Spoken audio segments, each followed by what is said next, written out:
So is the death of the president of Iran in a helicopter crash, is that a black swan event? I'm going to be talking about this in this video.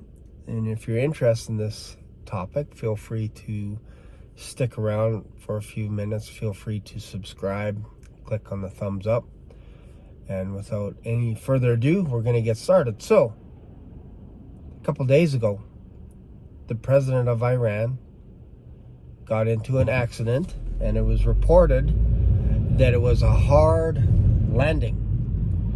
And when you see pictures of the terrain, right away I knew. I was like, there's no way somebody's going to survive a helicopter crash in this terrain. And there was no visibility, like virtually none. I think they could only see maybe 10, 15 feet ahead of them.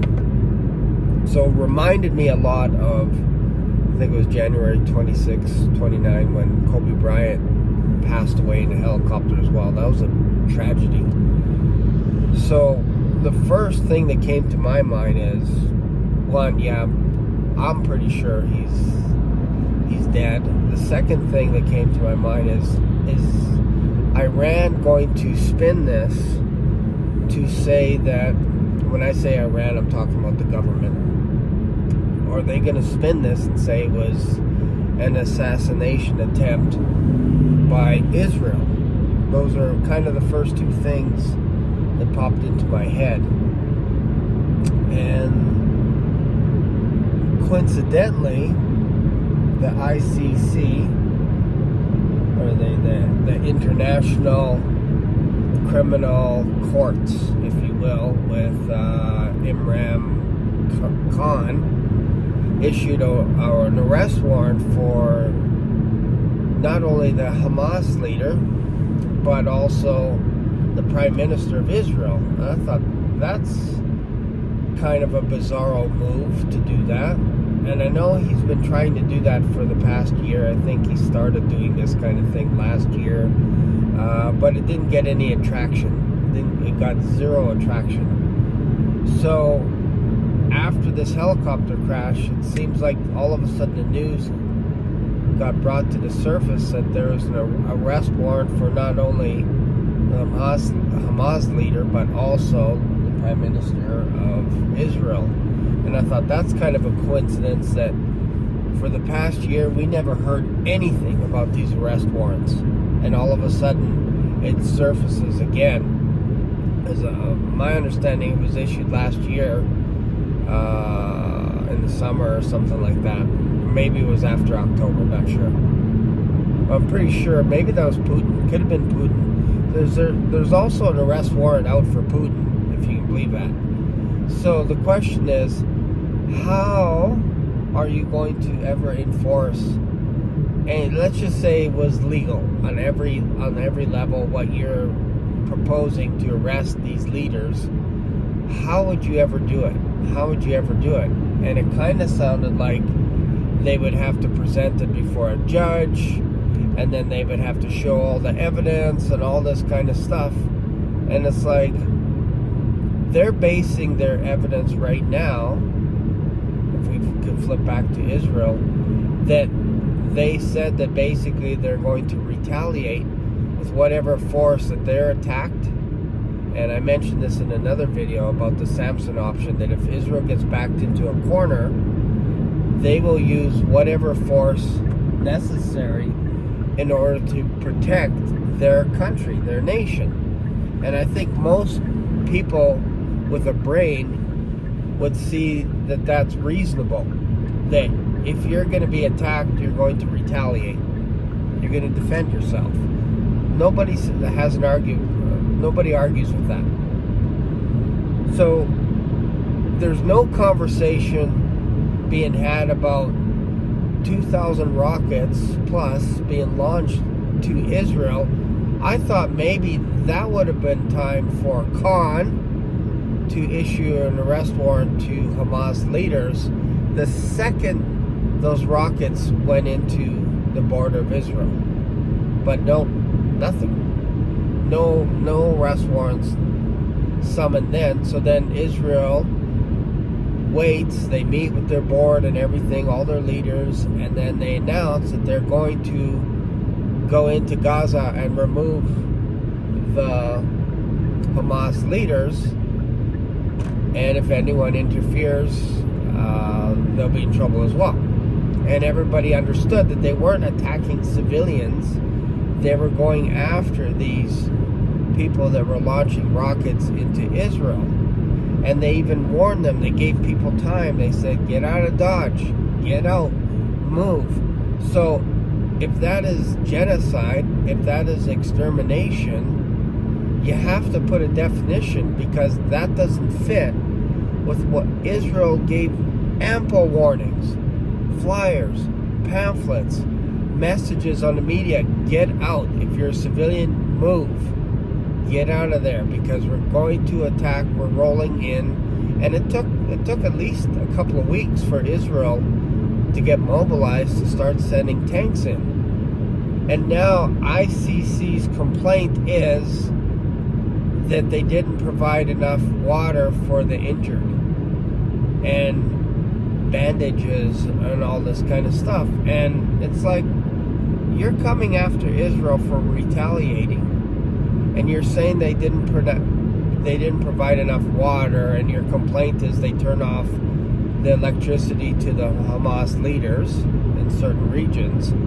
That's your complaint. Well, war is not pretty. It isn't. And it's not so cut and dry that you can't dictate where bullets fly. You can't say the shrapnel's not allowed to fly over here. Bullets, shells, casings can't be over here.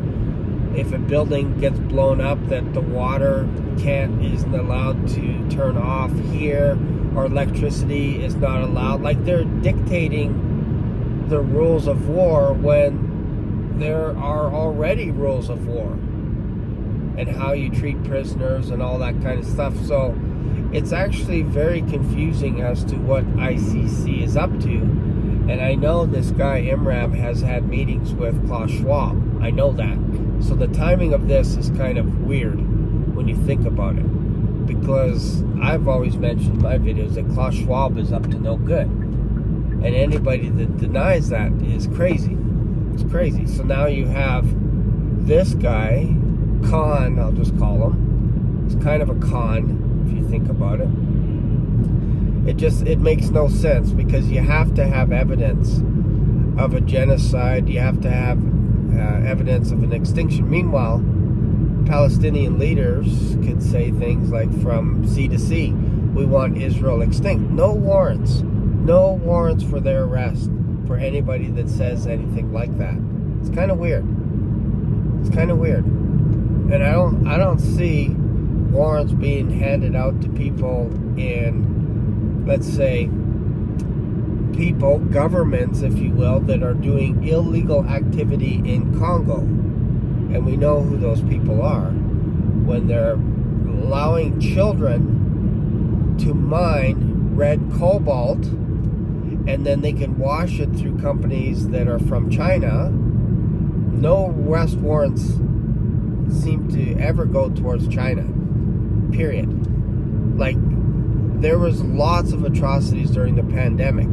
People being hemmed into their homes, doors nailed shut.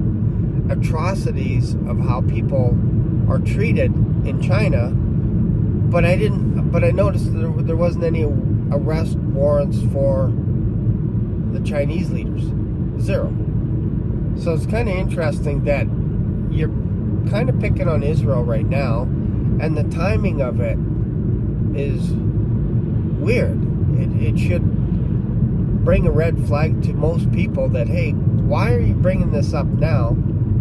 The Iranian president just died in a helicopter crash, and now you're doing interviews, and the media is just pushing this right to the surface, when the arrest warrant has been out for like a year, and nobody's mentioned anything about it.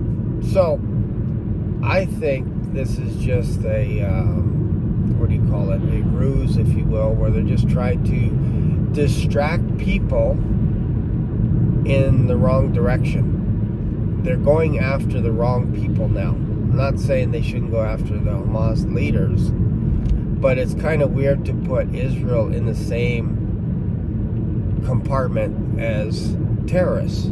It just, to me, that makes no sense. It makes zero sense. And again, if there's an arrest warrant out for Putin, like, we don't see any of that stuff ever in the news, in the media. Like, it's not talked about. So all of a sudden there's a big push in the algorithms for Netanyahu to be arrested. It's weird. It's weird. So that almost tells you that if anyone attacks Israel, that Israel has to be careful how to retaliate, because they can be arrested. For their citizens could get killed, could get harmed by rockets, but there's no mention of criminal activity for people attacking civilians in Israel. But if Israel retaliates, you're going to arrest them. You're going to arrest the leaders, the defense minister and the prime minister of Israel. You're going to do that.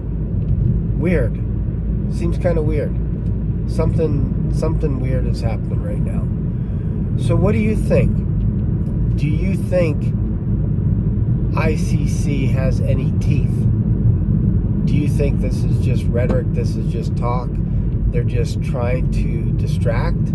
Or do you think they have a legitimate case? Feel free to let me know in the comments. And again, if you're not a subscriber, feel free to subscribe to this channel, and don't forget to leave a thumbs up and leave a comment. I'll see you in another video. Bye for now.